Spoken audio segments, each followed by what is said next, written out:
Si Brian Kitoriano, Ilocano, nanggigising sa inyo sa 774 Headlines. Pati na natin sila, kabayan, para kainan na October 1 birthday celebrators.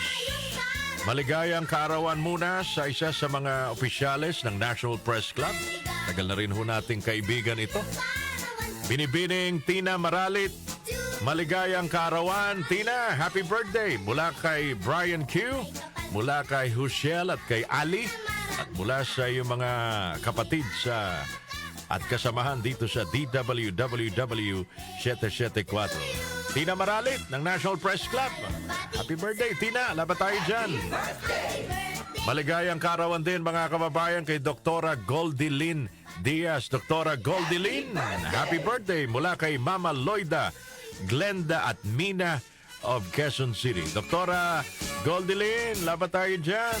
Maligayang kaarawan din, mga kababayan, kay Jex Di Maunahan Visitasyon ng General Trias, Cavite. Jex, happy birthday, Jex. Pagbati mula kay Altea Corporal. Ayan. Maligayang kaarawan din kay Angelica Rose Santos ng San Pascual, Hagunoy, Bulacan. Taga-Hagunoy si Angelica. Mula kay Minya Javier, babaho ng seafood sa Hagunoy. Maligayang kaarawan kay Maxima Bulabog. Nanay Maxima Bulabog, happy birthday. Mula sa iyong kapatid, mula kay Noah. Sa lahat po naman nagdiriwan ng kaarawan today, happy na birthday pa. Sino bang kasabay niyong nagdiriwan ng kaarawan ngayon na personalidad sa ating lipunan? The legendary Tom Rodriguez is celebrating his birthday today. Kilala niyo naman siguro si Tom Rodriguez, ano? Pomela Baranda, happy birthday, Pomela. Mga artista po ito.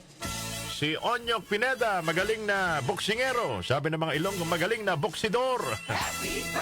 Onyok Pineda. Tama ba yun? Hindi, Velasco pala yun. Sorry. Onyok Velasco pala yun. Sino ba si Onyok Pineda? Dali lang ha, naputol yung website natin eh. Sige, happy birthday po sa lahat naman nagdiriyo. Pwede pa ho kayo magpahabol, ha? Oh. Onyok Pineda, or simply Onyok, a Filipino child actor, best known for his role as Onyok in television series FPJ, ang Batang Probinsyano. Artista pala to, si Onyok Velasco. Onyok Pineda, sorry. Alright. Sino pa nagdiriwan ng kaarawan today? At bigla ko naalala si Onyok Velasco.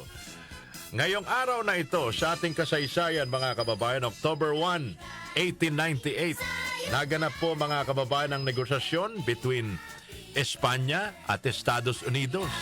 Itinatawag na Treaty of Paris, na wala tayong representative nung sila nag-usap-usap. Binenta kasi ibinenta po ng Espanya ang Pilipinas sa mga Amerikano. Kaya kunwari lang yung away-away nila, yung gera-gera nilang dalawa. Treaty of Paris, nangyari ngayong araw na ito, October 1, 1898. At noong October 1, 1975, ladies and gentlemen, Thrilla in Manila took place sa Araneta Coliseum sa Cubao. Sino naglaban sa Thrilla in Manila? Opo, si Ali at saka si Frazier. Kaya nga nagkaroon ng Ali Mall tribute para kay Muhammad Ali. Dami ho nanood dyan, sa Araneta Coliseum. Ngayon pala yun. Yan ho mga nasusulat sa ating kasaysayan ngayong araw na ito, October 1, 2025. Magandang umaga po sa inyong lahat.